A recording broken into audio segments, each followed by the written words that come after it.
Did you know that Nepal's first ever air crash didn't even happen at an airport? नमस्कार, म aeronautical engineer. धेरैलाई लाग्छ नेपालको पहिलो क्रास सन् 1955 मा भएको थियो, तर रियालिटी अलिकति फरक छ। So the first incident actually happened in 1946, nearly 80 years अगो।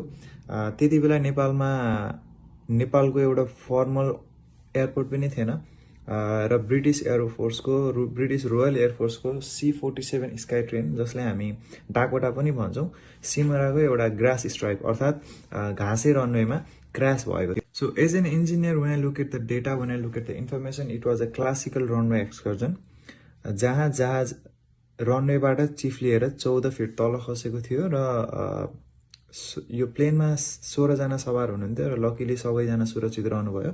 र यो क्रासले देखाउँछ कि नेपालको भौगोलिक बनावट सुरुदेखि नै कति जोखिमपूर्ण छ भनेर। बट द फर्स्ट फ्याटल एक्सिडेन्ट जहाँ मान्छेको ज्यान गयो त्यो चाहिँ 1955 मा भएको थियो। कालिङ्गा एयरको जहाज 1955 मा सिमरामै क्रास भयो। किन थाहा छ? किनभने रनवेमा मान्छे हिँडिरहेको थियो, जसलाई हामी रनवे इन्कर्जन पनि भन्छौँ, र पाइलटले सडन लिफ्ट अफ गर्नु परेको कारणले लो भेलोसिटीमा सडन लिफ्ट अफ गर्दाखेरि एरोडाइनामिक स्टल भएको कारणले प्लेन दुर्घटना भएको थियो।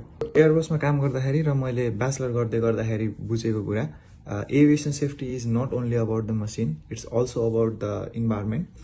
र नेपालको अरू कुनै क्रासको टेक्निकल डिटेल चाहनुहुन्छ भने फलो गर्नु होला।